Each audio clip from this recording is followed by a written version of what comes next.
everybody, Tim and Miranda here. Doctor Who, story 235. I don't remember when we started. I don't know how many of these we've done. A lot. The Power of Three. So, written by Chibnall, the future showrunner. Not to brag though. It's not great. I don't know. I didn't like it. I really didn't. I like Chibnall. I think he's a good writer. It's weird. Like, I don't want to spoil after he takes over as the showrunner, but when he's doing these one-off stories, he tends to bring back a lot of old characters, which is something he doesn't do when he actually runs the show. Awesome. Because when we first see him, he's the one that brings back the Silurians. Mm-hmm. Like, he did that two-parter, and then I don't think there were any old characters, but he did Dinosaurs in a Starship, which was just a fucking fun episode. And then in this episode, we see the return of Kate Stewart. So for me, this is not the first time Kate Stewart has been on film. The first appearance on film that she ever did, which is not canonical, is that the word I'm looking for? It's not canon in the series. Oh, okay. Was the movie Downtime, which came out in 1995. And, it has her dad, which was played by Nicholas Courtney, Sir Alistair Gordon Lethbridge Stewart, and it also had Sarah Jane Smith in it as well. Which he had to remind me of that when she showed up, because he's like, "Do you know who that is? Do you know who that is? Do you know who that is?" And I just sat there. I'm like, no. Have we seen her before? I have. You haven't. Yeah, that's true. That's true. So, so it was kind of interesting to see Kate Stewart return, just because I love Lethbridge Stewart, and I love in classic Who, I love the connections between the Doctor and Unit that you don't see very often in New Who. Mm-hmm. So, other than that, I didn't like a single thing. Like the cubes. I thought this episode was funny, but I feel like that's the reason why I liked it. I think I gave it an 8. It's just because of the funny parts in it. The Doctor is crazy psycho all the time. And he freaks out and is like, "This is taking too long. This is taking too long. I'm gonna go do things." And he does things. He paints a fucking fence. Yeah, he paints the whole fence. Yeah. And how long has it been? And vacuums. 2 hours. 2 hours. And then he just, Yep. And gets all mad about it. Which that's how I look at Jordan. Mm-hmm. I am totally fine, lounging on the couch, doing absolutely nothing. Yeah. And Jordan's like, "Let's do stuff." Okay, how long has it been? It's been 2 hours. Fuck.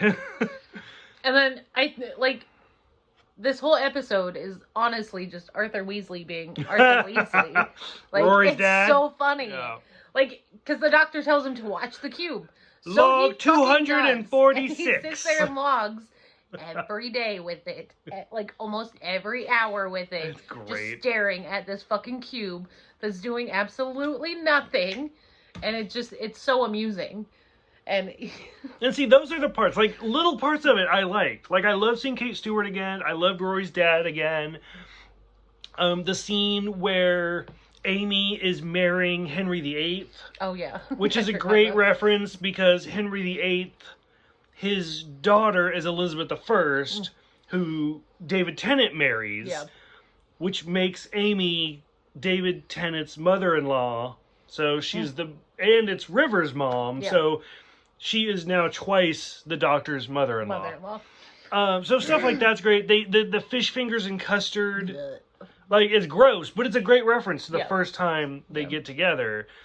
It's a stupid scene, but it's a good shout out where when the cube does finally start counting down, it starts at 11. Yeah. It doesn't start at 10, It starts at 11. 11. Which is, again, it's funny because as we learn later on, Matt Smith is not the 11th Doctor, so... But it's just kind of... Yeah, spoilers. So stuff like that. When we finally get to... I would have been more okay with this whole story if literally nothing happened.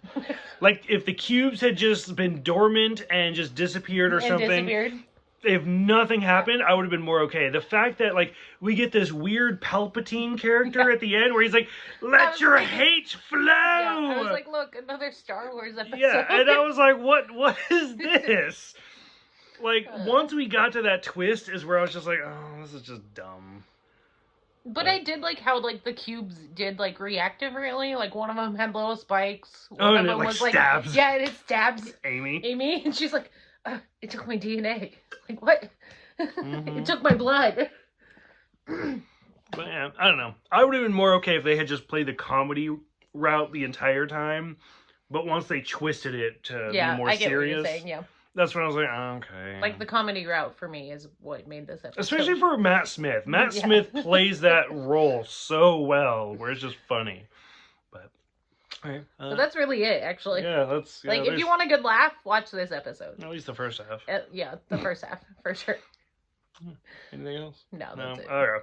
For those who have seen it, go ahead. Let us know what you think. Thank you guys for watching. Thank you for subscribing. See you guys next time for The Angels Take Manhattan.